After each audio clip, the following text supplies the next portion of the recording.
വക്കീൽ പറയും.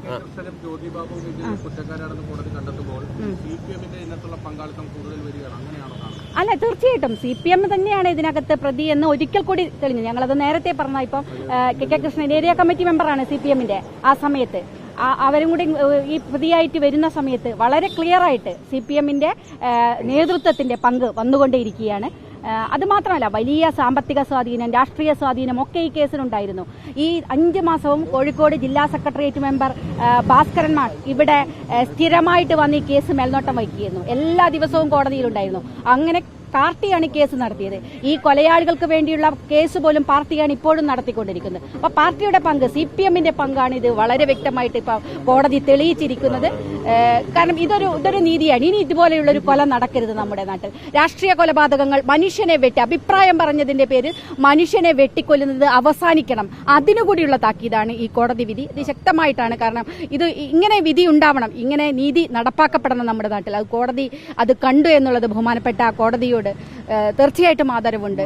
ആ ഒരു വീതി, അതുപോലെ തന്നെ ഇതിന്റെ കൂടെ നിന്ന് എല്ലാ കാലത്തും ഇതിനകത്ത് ഞങ്ങളോടൊപ്പം നിന്ന കേരളത്തിലെ എല്ലാ മാധ്യമങ്ങളും എല്ലാവരോടുള്ള നന്ദി കൂടി ഈ അവസരത്തിൽ രേഖപ്പെടുന്നു. എല്ലാവരും പൊതുസമൂഹം, കേരള പൊതുസമൂഹം ഒന്നടങ്കം ഞങ്ങളുടെ ഒപ്പം ഉണ്ടായിരുന്നു. ഈ കേസിനോടൊപ്പം ഉണ്ടായിരുന്നു. ഇൻവെസ്റ്റിഗേഷൻ ഉദ്യോഗസ്ഥന്മാർ, പോലീസ് ഉദ്യോഗസ്ഥന്മാർ, അങ്ങനെ ഓരോ ആളുകളും ഇതിനകത്ത് വലിയ പങ്കാണ് വഹിച്ചത്. കാരണം അതൊക്കെ ഒരു നീതി ജയിക്കണം, സത്യം ജയിക്കണം എന്നതാണ്. നമ്മുടെ നാട്ടിൽ ഇനി ഇത് ആവർത്തിക്കപ്പെടരുത് എന്നതാണ്.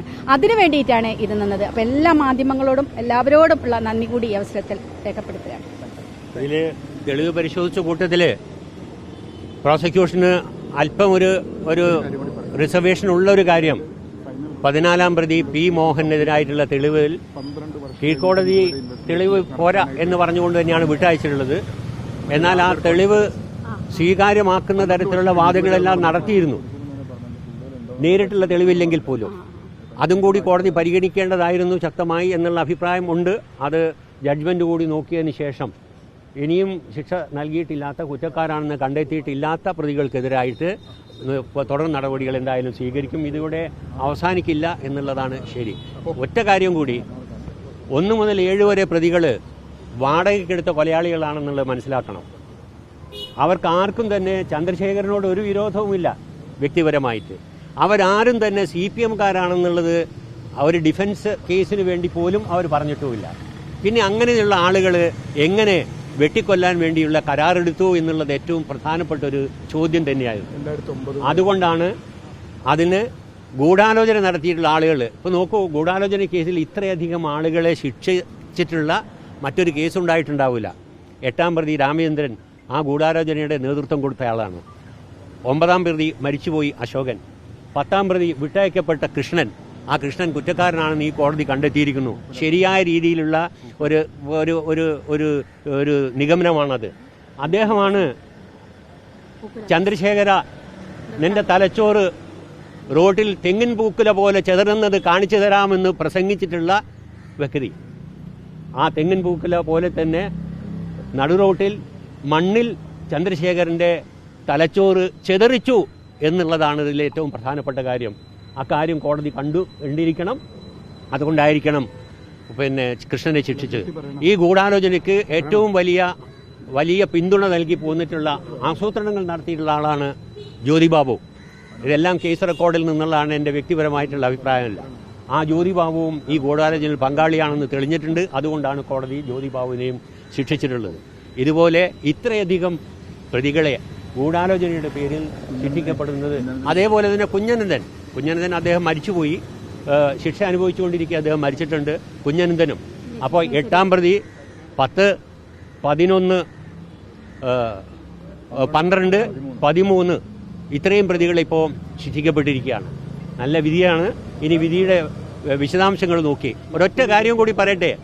ഈ ഗൂഢാലോചനയുടെ കാര്യം പറയുന്ന നേരത്ത് 2009 മുതൽക്ക് ചന്ദ്രശേഖരനെ ഇല്ലായ്മ ചെയ്യാൻ വേണ്ടിയുള്ള വലിയ ഗൂഢാലോചന പലയിടത്തും നടന്നിരുന്നു എന്നുള്ളത് രേഖാമൂലം ഞങ്ങൾ തെളിയിച്ചിട്ടുണ്ട്. ചന്ദ്രശേഖരൻ കൊല്ലപ്പെടുന്നത് 2012 മെയ് 4-ാം തീയതി ആണെങ്കിൽ പോലും അതിനു മുമ്പുള്ള 3-4 വർഷക്കാലം ഇവിടുത്തെ പോലീസ് നൽകിയിട്ടുള്ള ഇൻ്റലിജൻസ് റിപ്പോർട്ടുകൾ അത് സ്വയം സംസാരിക്കുന്ന രേഖകളാണ്. ആ രേഖകൾ 6 എണ്ണം വിചാരണ കോടതിയിൽ ഹാജരാക്കിയിട്ടുണ്ടായിരുന്നു.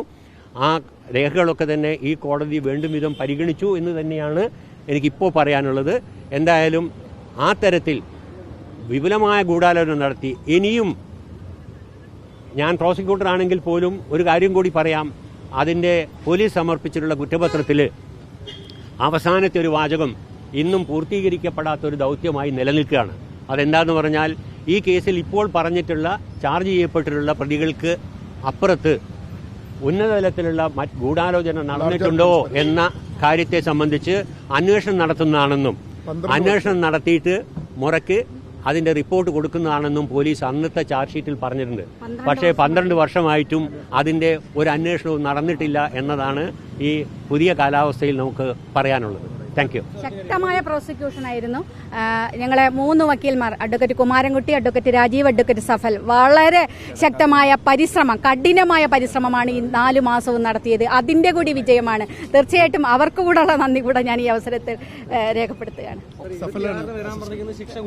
അത് ഉണ്ട്. പുതുതായി കുറ്റക്കാരാണെന്ന് കണ്ടിട്ടുള്ള പ്രതികളെ അവരുടെ ശിക്ഷയെ പറ്റി കേൾക്കണം.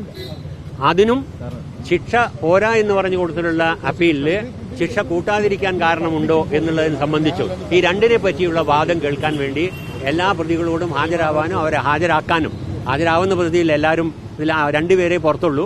അവർ ഹാജരാവുകയും ബാക്കിയുള്ളവരെ ഹാജരാക്കുകയും ചെയ്യണമെന്നുള്ളതാണ് ഇന്നത്തെ ഉത്തരവ്. എല്ലാവർക്കും നമസ്കാരം. നീതിന്യായ വ്യവസ്ഥയെ തകർക്കാൻ പറ്റില്ല എന്നുള്ളതിനുള്ള ഒരു ഉത്തമ ഉദാഹരണമാണ്.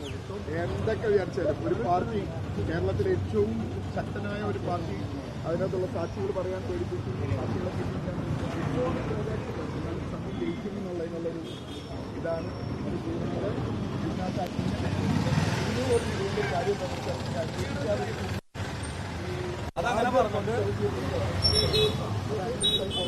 ഇതുപോലെയുള്ള സംഭവങ്ങൾ ആവർത്തിക്കപ്പെടാതിരിക്കും.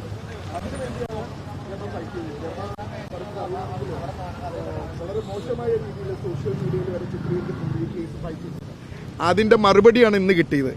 അത് അവര് ഇന്നിപ്പോൾ കേരളത്തിലെ ഒരു ലെജിസ്ലേറ്റീവ് മെമ്പർ കൂടിയാണ്. ഇതുപോലുള്ള സംഗതികൾ നടക്കാതിരിക്കാൻ വേണ്ടി നിയമസഭയിൽ ഘോരഘോരം വാദിച്ചുകൊണ്ട് നിൽക്കുന്ന ഒരു ആളുണ്ട്. അതാണ് ഈ കേസിന്റെ ഇമ്പോർട്ടൻസ്. സാധാരണ ആളുകൾ തളർന്നു പോകും. അതായത് അത്ര വലിയൊരു പേഴ്സണാലിറ്റി ആയിരുന്നു ചന്ദ്രശേഖരൻ എന്ന് പറയുന്നത്. അദ്ദേഹത്തിന് പട്ടാപ്പകൽ വെട്ടിക്കൊന്നു കളയുമ്പോൾ ആ ഫാമിലിയുടെ മാനസികാവസ്ഥ മനസ്സിലാക്കണം. അതിൽ നിന്ന് ഉയർത്തെഴുന്നേറ്റ് ഇന്ന് ഇവിടെ ഇങ്ങനത്തെ സംഭവങ്ങൾ നടക്കാതിരിക്കാൻ വേണ്ടി ഇത്ര ശക്തമായിട്ട് പൊരുതിയതിൻ്റെ ഒരു പ്രതിഫലനമാണ് ഇന്ന് കോടതിയിൽ നിന്ന് കിട്ടിയത്. അത് നിലനിൽക്കണം. എല്ലാവരും അത് കണ്ടു പഠിക്കണമെന്നാണ് എനിക്ക് പറയാനുള്ളത്.